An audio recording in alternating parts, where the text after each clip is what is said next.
بسم اللہ الرحمن الرحیم۔ السلام علیکم، ہمارے چینل میں خوش آمدید ناظرین۔ آج آپ کے لیے میں انتہائی خوفناک، سنسنی خیز اور دلچسپ کہانی لے کر آئی ہوں، لیکن کہانی شروع کرنے سے پہلے آپ سے گزارش ہے کہ اگر آپ ہمارے چینل پر نئے ہیں تو ہمارے چینل کو ضرور سبسکرائب کیجیے تاکہ آپ کو ہماری ویڈیوز سب سے پہلے ملیں۔ یہ سن 1970 کی بات ہے۔ ایک خوشگوار مگر کالی رات کو اس کی گاڑی روڈ پر فراٹے بھرتی ہوئی جا رہی تھی۔ رات کے 12 بج چکے تھے، سڑک سنسان تھی اور رات بھی عام راتوں سے زیادہ کالی۔ آج آفس میں زیادہ کام کرنے کی وجہ سے اسے دیر ہو گئی۔ روڈ خالی ہونے کی وجہ سے وہ گاڑی کی کھڑکی سے بار بار ادھر ادھر دیکھ رہا تھا۔ ریڈیو پر ہلکی آواز میں موسیقی کے ساتھ وہ بھی گنگنا رہا تھا۔ کھڑکی سے آتی تیز ہوا بار بار اس کے بال بکھیر رہی تھی۔ اچانک سامنے سے کسی اور گاڑی کی تیز روشنی سے اس کی آنکھیں چندھیا گئیں۔ اس کے ہاتھ اسٹیئرنگ پر جم گئے، آنکھیں خوف سے پھیل گئیں اور پیر کی پوری طاقت سے اس نے بریک پیڈل دبا دیا۔ گاڑی رک گئی۔ وہ دوسری گاڑی والے کو کوسنے کے لیے غصے میں نکلا، مگر باہر تیز ہوا اور سڑک کنارے لگے پیڑوں کے پتوں کی سرسراہٹ کی آواز کے سوا وہاں کچھ بھی نہیں تھا۔ وہ کافی حیرت زدہ ہوا، پھر کام کے بوجھ کا وہم سمجھ کر گاڑی کی طرف بڑھا۔ گاڑی سے سگریٹ نکالی اور کش لگانے لگا۔ آج دیر ہو گئی گھر آنے میں۔ گھر پہنچا تو اس کی بیوی نے پوچھا، ارے تم ابھی بھی جاگ رہی ہو؟ تم فریش ہو جاؤ، میں کھانا لگاتی ہوں۔ اس کی بیوی یہ کہتے ہوئے کچن کی طرف بڑھ گئی۔ علی ایک 35 سالہ شخص تھا اور ایک نجی کمپنی میں اعلیٰ عہدے پر فائز تھا۔ لاہور سے کراچی منتقل ہوئے اسے 4 مہینے ہو چکے تھے۔ فوری طور پر اپنا مکان نہ ملنے کی وجہ سے وہ اپنی بیوی ممتاز اور 3 بچوں 11 سالہ عابد، 8 سالہ روبینہ اور 6 ماہ ساجد کے ساتھ ایک 4 کمروں کے کرائے کے مکان میں رہتا تھا۔ مکان پرانا ہونے کے باوجود اس کے کمرے چھوٹے تھے۔ ایک صحن تھا جسے انہوں نے ڈائننگ روم بنایا تھا، ایک کمرہ مہمانوں کے لیے مخصوص تھا، باقی 3 خوابگاہیں تھیں۔ مکان کے باہر دیوار کے اندر کی طرف کیاریاں بنی ہوئی تھیں جس میں ممتاز نے گلاب کے پھول لگوائے تھے۔ الغرض یہ مکان علی کی فیملی کے لیے کافی تھا، مگر ممتاز کو اچھا نہیں لگتا تھا۔ اچھا تو گھر کا کیا بنا؟ ممتاز نے کھانا کھاتے ہوئے علی سے پوچھا۔ دیکھ رہا ہوں، 1-2 کو کہا بھی ہے کہ کوئی اچھا مکان ہو تو دیکھیں، علی نے جواب دیا۔ جلدی کرے نا، کب تک ہم اس کرائے کے مکان میں رہیں گے؟ ممتاز نے سرسری سی ناراضگی دکھاتے ہوئے کہا۔ اچھا ناراض مت ہو، اس ہفتہ وار چھٹی کو ہم خود چلیں گے، کسی بروکر سے بات کریں گے تو اچھا اور مناسب قیمت کا مکان مل ہی جائے گا، علی نے ممتاز کی ناراضگی کو بھانپتے ہوئے کہا۔ پھیکی سی مسکراہٹ کے ساتھ ممتاز خوابگاہ کی طرف چل دی۔ اگلی ہفتہ وار چھٹی کو سب گھر والے ایک بروکر کے پاس پہنچے جس سے علی نے پہلے ہی بات کر رکھی تھی۔ بہت مکان دیکھے مگر کوئی سمجھ میں نہ آیا۔ آخر کار شام ہونے کو آئی۔ علی نے بروکر سے کہا کہ بھائی دیکھنا، اگر کوئی اور مکان ہو تو بتانا، اس بیچ ہم کو کوئی مکان مل گیا تو ہم آپ کو آگاہ کر دیں گے تاکہ آپ کوئی اور مکان نہ دیکھیں۔ راستے میں سب نے آئس کریم کھائی اور گھر کی طرف روانہ ہو گئے۔ اچانک گاڑی نے زور زور سے جھٹکے لینا شروع کر دیے۔ علی نے گاڑی سڑک کے کنارے لگائی، گاڑی سے نکلا اور بونٹ کھولا۔ پتہ چلا کہ ریڈیٹر بہت گرم ہو چکا ہے اور گاڑی میں رکھا پانی اس کے لیے کافی نہیں تھا۔ علی نے ادھر ادھر نگاہیں دوڑائیں کہ اگر پانی کا بندوبست ہو جائے تو ہمارا یہ مسئلہ حل ہو جائے۔ یہ وہی جگہ تھی جہاں پہلے علی کا دوسری گاڑی کے ساتھ ٹکراؤ ہوا تھا۔ وہ ممتاز کو چھوڑ کر پانی کا بندوبست کرنے چلا گیا۔ اچانک اس کی نظر سروس روڈ کی دوسری طرف بنے ایک بنگلے کے باہر لگے 2 نلکوں پر پڑی۔ وہ فوراً اس طرف گیا۔ بنگلہ باہر سے کافی پرانا لگ رہا تھا اور نلکوں پہ جالے اور گرد جمی ہوئی تھی۔ وہ زنگ آلود بھی تھے۔ علی نے سوچا اس میں سے کیا پانی آئے گا، مگر نہ جانے پھر وہ کیا سوچ کر نل کی طرف بڑھا۔ نل کھولا تو بآسانی کھل گیا۔ حیرت انگیز طور پر اس میں سے صاف پانی اپنی پوری رفتار سے آ رہا تھا۔ علی نے بوتل بھری اور پلٹا کہ اچانک اس کی نظر بنگلے کے مرکزی دروازے پر پڑی۔ وہاں ایک بوسیدہ سی تختی لٹکی ہوئی تھی جس پر لکھا تھا مکان برائے فروخت، اور ساتھ ہی اس پر ایک فون نمبر بھی لکھا تھا۔ علی نے جیب سے فوراً ڈائری نکالی اور نمبر درج کر لیا، پھر لمبے لمبے قدم بڑھاتا ہوا گاڑی کی طرف بڑھ گیا۔ گاڑی کے پاس پہنچ کر اس نے ریڈیٹر کی پیاس بجھائی۔ گاڑی شاید پانی ہی مانگ رہی تھی۔ گاڑی سٹارٹ ہوتے ہی وہ گھر کی طرف روانہ ہو گئے۔ پانی لانے میں اتنی دیر؟ ممتاز نے تشویشناک لہجے میں پوچھا۔ علی نے کہا گھر چل کر بات کرتے ہیں۔ پھر انہوں نے کھانا باہر سے ہی کھایا۔ گھر پہنچتے ہی بچے تھکن کی وجہ سے سو گئے تھے۔ فریش ہونے کے بعد ممتاز چائے لے کر کھانے کی میز پر آ گئی۔ ہاں اب بتائیں کیا بات تھی جو گاڑی میں نہیں کی؟ علی نے ممتاز کو پوری بات بتا دی، نمبر بھی دکھایا۔ میں کل یہاں فون کر کے پتہ کروں گا۔ لیکن گھر کیسا ہے؟ ممتاز نے پوچھا۔ ارے وہ ہم جا کر دیکھ لیں گے، ویسے باہر سے تو بہت بڑا ہے، علی بولا، مگر تم تو کہہ رہے تھے کہ کافی پرانا ہے۔ اگر اس میں ایسا ویسا کچھ ہوا تو؟ ارے بھائی تم تو ویسے ہی سوچتی رہتی ہو، علی نے ممتاز کی بات کاٹی۔ پرانا ہے کہ مطلب کافی وقت سے بند ہے، اللہ نے چاہا اور اگر ہم رہیں گے تو نیا ہو جائے گا۔ چائے ختم کر کے دونوں خوابگاہ کی طرف چل دیے۔ اگلے روز علی نے اس نمبر پر فون کیا۔ دوسری طرف سے آواز کوئی 50-55 سالہ شخص کی تھی۔ جی کہیے، دوسری طرف سے آواز آئی۔ علی کو تھوڑا عجیب لگا کیونکہ عموماً لوگ فون اٹھا کر ہیلو کہتے ہیں۔ جی وہ میں آپ کے مکان کی طرف سے گزر رہا تھا تو برائے فروخت کا اشتہار دیکھا، علی نے جواب دیا۔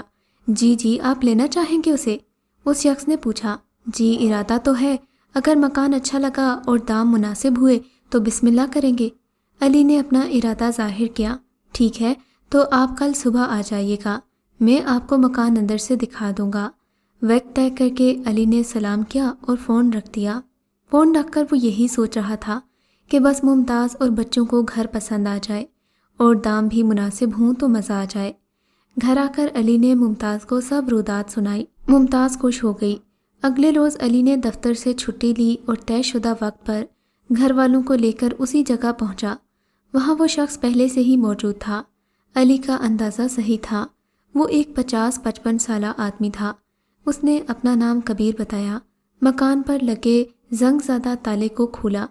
اندر جاتے ہوئے بڑی جگہ گاڑی پارک کرنے کے لیے وقف تھی۔ داہنی طرف ایک چھوٹا سا سوئمنگ پول تھا جس میں سوکھے پتے اس بات کی گواہی دے رہے تھے کہ کافی عرصے سے اسے صاف نہیں کیا گیا۔ اس کی چاروں طرف کیاریاں تھیں جو بنجر ہو چکی تھیں۔ گھر کے اندر جاتے ہی ایک بڑا سا ہال تھا جس کے سامنے کی طرف اوپر کی منزل کو جاتی ہوئی سیڑھیاں تھیں۔ سیڑھیوں کے ساتھ باورچی خانہ تھا اور داہنی طرف بہت بڑا ڈرائنگ روم۔ اوپر 4 وسیع و عریض بیڈ روم تھے۔ ہر کمرے کی 2 کھڑکیاں تھیں۔ گھر کے نچلی اندرونی دروازے کے عین اوپر بالکونی تھی۔ گھر ہر لحاظ سے اچھا تھا۔ ممتاز اور بچوں کو بہت پسند آیا۔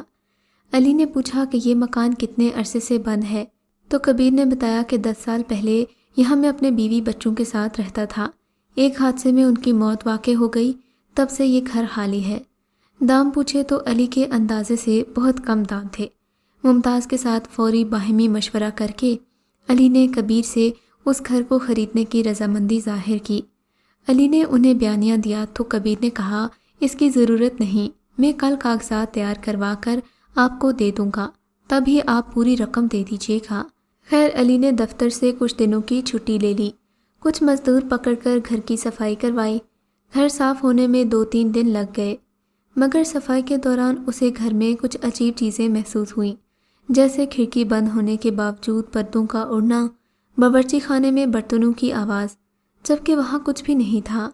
علی کو جن بھوت اور آسیب وغیرہ پر یقین نہیں تھا، لہٰذا اس نے ان باتوں پر دھیان نہ دیا۔ گھر کی صفائی اور ضروری مرمت کے بعد وہ لوگ اس گھر میں آ گئے۔ ابھی کچھ دن ہی گزرے تھے کہ ممتاز کھانا بنا رہی تھی کہ اچانک وہاں اسے کالا بلّا نظر آیا۔ ممتاز نے بڑی مشکل سے اسے بھگایا اور پھر کھانا بنانے میں مصروف ہو گئی۔ پھر اچانک اسے روبینہ کے چیخنے کی آواز آئی۔ دوڑی دوڑی اس کے کمرے میں پہنچی تو روبینہ بھاگ کر ممتاز سے لپٹ گئی اور ایک طرف اشارہ کیا۔ ممتاز نے دیکھا تو وہاں وہی بلّا تھا جسے کچھ دیر پہلے ہی اس نے باورچی خانے سے بھگایا تھا۔ چیخ کی آواز سن کر عابد بھی وہاں پہنچ چکا تھا۔ ممتاز نے دونوں بچوں کو پیچھے کیا اور بلے کو بھگانے کی کوشش کرنے لگی، مگر وہ اپنی سرخ آنکھوں سے ممتاز کی طرف دیکھ کر گررا رہا تھا۔ اتنے میں عابد کہیں سے ڈنڈا لے آیا۔ ممتاز نے ڈنڈے کی مدد سے اسے بھگایا تو وہ کھڑکی کے راستے سے بھاگ گیا۔ روبینہ اس واقعے سے کافی گھبرا گئی تھی۔ ممتاز نے اسے تسلی دی کہ یہ کچھ نہیں تھا، بس بلّا ہی تو تھا اور بلّوں سے بھلا ہم کیوں ڈریں۔ خیر اس واقعے کا ممتاز نے علی سے ذکر نہیں کیا کہ کہیں علی اس کا مذاق نہ اڑائے۔ البتہ روبینہ نے علی سے کہا کہ آج گھر میں ایک بلی آئی تھی، اور علی نے اس بات پر کوئی توجہ نہ دی۔ دن گزرتے گئے، گرمیوں کی چھٹیاں شروع ہو گئیں۔ ایک شام ممتاز نے علی سے کہا کہ امی کا فون آیا تھا، کہہ رہی تھیں کہ اس بار بچوں کی چھٹیوں میں وہ اپنے گھر آنا چاہتی ہیں۔ علی نے کہا ہاں کیوں نہیں، ان سے فون کر کے کہو کہ میں کل شام کو دفتر سے واپسی پر انہیں لیتا آؤں گا۔ ممتاز یہ سن کر خوش ہو گئی اور امی کو فون کرنے لگی۔ بچے جو علی کے پیچھے یہ سب سن رہے تھے دوڑ کر علی کے گلے لگ گئے۔ اگلے روز بچے بے تابی سے شام کا انتظار کر رہے تھے۔ جیسے ہی گھر کا مرکزی دروازہ کھلنے کی آواز آئی، بچے باہر کی طرف دوڑے۔ ممتاز بھی ساجد کو گود میں اٹھائے ان کے پیچھے گئی، مگر یہ سب دیکھ کر حیران رہ گئے کہ دروازہ کھلا تھا مگر علی نہیں تھا۔ ممتاز نے باہر دیکھا تو دور دور تک کوئی نہیں تھا۔ خیر دروازہ بند کیا اور بچوں کو لے کر اندر آ گئی۔ ابھی وہ کچھ سوچ ہی رہی تھی کہ پھر مرکزی دروازہ کھلنے کی آواز آئی۔ اس بار علی ہی تھا۔ بچے نانی کو دیکھ کر بہت خوش ہوئے۔ زینب بیوی بھی اپنی بیٹی اور نواسے نواسیوں کو دیکھ کر خوشی سے نہال ہو گئیں۔ رات کے کھانے پر جب ممتاز نے کھانے کا ڈونگا کھولا تو اس کی حیرانگی کی انتہا نہ رہی۔ ڈونگے میں صرف شوربہ تھا اور روٹیاں بھی آدھی رہ گئیں۔ علی نے تیز نظروں سے ممتاز کی طرف دیکھا اور پھر بے یقینی کی کیفیت میں چلا گیا۔ خیر جیسے تیسے کھانا کھا کر سب سو گئے۔ ممتاز کی عادت تھی کہ بچوں کو نیند سے اٹھاتے وقت ان کے بالوں میں انگلیاں پھیرتی تھی۔ ایک رات عابد کو ایسا محسوس ہوا جیسے اس کی ماں اس کے بالوں میں انگلیاں پھیر رہی ہے۔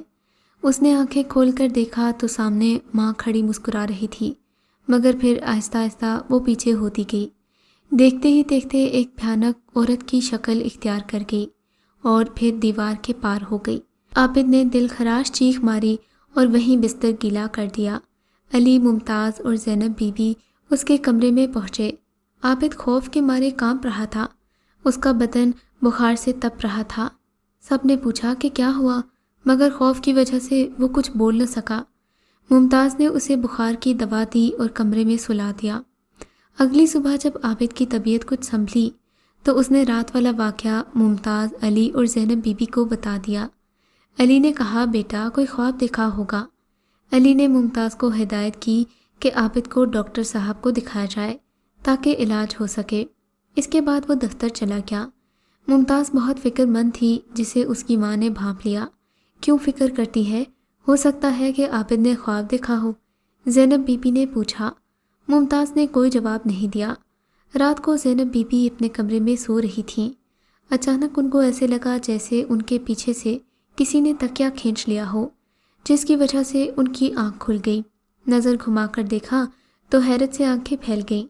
سامنے 6 ماہ کا ساجد ان کا تکیہ لے کر کھڑا تھا اور تیز نظروں سے ان کی طرف دیکھ کر مسکرا رہا تھا۔ زینب بی بی حیران تھی۔ ساجد تو 6 ماہ کا تھا اور چلنا تو دور وہ کھڑا بھی نہیں ہو سکتا تھا۔ انہوں نے ہمت کر کے پوچھا کون ہے تو؟ دیکھتے ہی دیکھتے ساجد کی شکل میں وہ لڑکا دھواں بن کر اڑ گیا۔ زینب بی بی تھوڑا خوفزدہ ہوئیں، مگر سوچنے لگیں ہو نہ ہو اس گھر میں کسی چیز کا سایہ ہے۔ عابد کے ساتھ واقعہ بھی خواب نہیں ہو سکتا، یقیناً اس نے کچھ دیکھا ہوگا۔ اگلی صبح عابد کے جانے کے بعد زینب بی بی نے ممتاز کو رات کا واقعہ بتایا اور پوچھا کیا یہ مکان لینے سے پہلے تحقیق کی تھی؟ ممتاز نے نفی میں سر ہلا دیا۔ کیا علی کو سب پتہ ہے؟ انہوں نے پھر سوال کیا۔ نہیں امی، میں تو یہ کہتے ہوئے گھبراتی ہوں، اور وہ ویسے بھی ان باتوں پر یقین نہیں کرتے، ممتاز نے پریشان ہو کر جواب دیا۔ لیکن بیٹا اس کا کوئی حل تو ڈھونڈنا ہوگا نا، زینب بی بی نے کہا۔ میری ایک عزیزہ ہے جو ان سب باتوں کا علم رکھتی ہے، تم کہو تو اسے ایک بار یہاں لے آؤں۔ لیکن امی علی کو پتہ چلا تو ناراض ہوں گے، ممتاز نے جواب دیا۔ تو کیا اس کے ساتھ کسی حادثے کے ہونے کا انتظار کر رہی ہو؟ بیٹا اگر ہم نے کچھ کیا نہیں تو مزید نقصان ہو سکتا ہے۔ اس شام علی آیا تو بہت تھکا ہوا تھا۔ رات کا کھانا کھا کر وہ جلد ہی سو گیا۔ رات کے نہ جانے کون سے پہر اسے ایسا محسوس ہوا جیسے اس کے پیروں کے تلوے کوئی چیز چاٹ رہی ہو۔ اس نے آنکھ کھولی اور پوچھا کون؟ اتنے میں ممتاز کی بھی آنکھ کھل گئی۔ کیا ہوا؟ اس نے پوچھا۔ علی نے اسے خاموش رہنے کا اشارہ کیا اور کہا شاید یہاں کوئی ہے۔ وہ بستر سے اٹھا اور دراز سے اپنی لائسنس شدہ پستول نکالی۔ زور سے پوچھا کون ہے یہاں؟ اتنے میں اس کے سامنے ایک بلا آیا۔ ممتاز پہچان گئی کہ یہ وہی بلا ہے، مگر اس کی آنکھیں لال انگاروں کی مانند دہک رہی تھیں۔ علی اسے ڈرا کر بھگانا چاہتا تھا کہ اچانک بلے نے انسانی آواز میں بولنا شروع کر دیا، خاموشی سے سو جا، زیادہ بات کی تو گھر سے باہر پھینک دوں گا۔ یہ کہہ کر وہ بلا غائب ہو گیا۔ علی کے لیے یہ پہلا موقع تھا جب اس کے ساتھ یہ واقعہ پیش آیا۔ وہ ایک نڈر انسان تھا، مگر سمجھ گیا کہ ان چیزوں کا مقابلہ کرنا اس کے بس کی بات نہیں ہے۔ اس نے آیت الکرسی کا ورد کیا، مگر وہ رات ان لوگوں نے جاگ کر گزار دی۔ صبح کو ممتاز نے علی کو ہونے والے تمام واقعات سے آگاہ کیا۔ چونکہ وہ ان سب چیزوں پر یقین نہیں رکھتا تھا، اس لیے اس کے لیے یہ سب بہت عجیب تھا، مگر پچھلی رات کے واقعے نے اس کی سوچ بدل دی تھی۔ اسے فکر مند دیکھ کر زینب بی بی بولی، دیکھو بیٹا، جس طرح انسان کا وجود ہے ان سب کا بھی وجود ہوتا ہے اور ہم انکار نہیں کر سکتے۔ انہوں نے علی سے اپنی اسی عزیزہ کا ذکر کیا۔ کچھ سوچنے کے بعد علی انہیں بلانے پر راضی ہو گیا۔ وہ ایک ادھیڑ عمر کی خاتون تھیں جن کا نام خان بی بی تھا۔ شام کے وقت علی زینب بی بی کے ساتھ انہیں لے آیا تھا۔ راستے میں سرسری طور پر زینب بی بی نے انہیں سارے معاملات سے آگاہ کیا۔ گھر آئیں تو ممتاز بیگم نے انہیں چائے پیش کی۔ چائے پیتے ہوئے انہوں نے نظریں گھما گھما کر گھر کا جائزہ لیا۔ انہوں نے سب گھر والوں کو ایک کمرے میں بند ہو جانے کا کہا، مگر علی نے ضد کی، میں تو آپ کے ساتھ ہی رہوں گا۔ خان بی بی نے کہا، بیٹا جو تمہیں نظر آئے گا وہ تم برداشت نہیں کر پاؤ گے، مگر علی کی ضد کے آگے انہوں نے کچھ نہ کہا۔ باقی گھر والوں کو ایک کمرے میں بند کر دیا گیا۔ خان بی بی نے علی کو ایک جگہ کھڑے رہنے کا کہا اور تاکید کہ کچھ بھی نظر آئے تو یہاں سے ہلنا نہیں۔ اس کے بعد خان بی بی نے قرآن پاک نکالا، ایک مخصوص صورت کی تلاوت کی۔ کچھ لمحے ہی گزرے تھے کہ عجیب و غریب آوازیں آنا شروع ہو گئیں۔ گھر کی سب چیزیں ہلنا شروع ہو گئیں۔ کچھ ہی لمحوں کے بعد دیوار پر انتہائی خوفناک شکلیں دکھائی دینے لگیں۔ کچھ دیر کے بعد خان بی بی رک گئیں۔ جیسے ہی وہ رکیں طوفان تھم گیا۔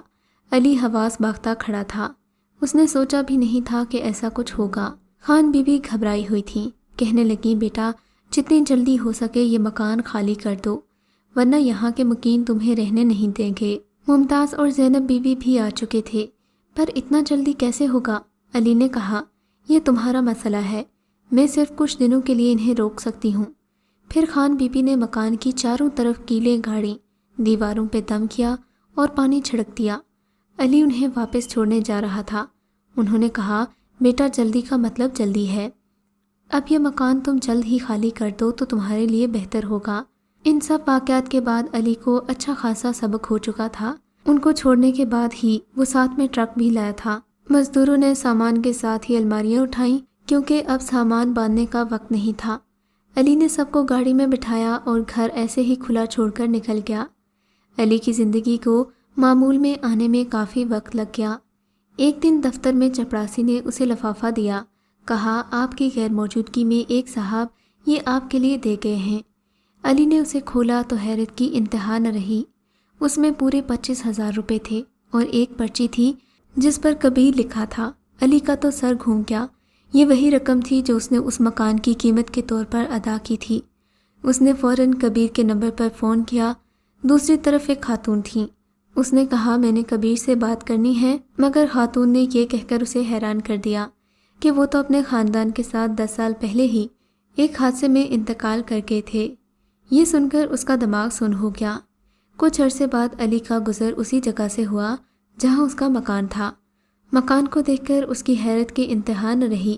مکان اسی طرح بوسیدہ شکل میں تھا جیسے اس نے پہلے دیکھا تھا، لیکن اس پر وہی تختی آویزاں تھی جس پر لکھا تھا، مکان برائے فروخت۔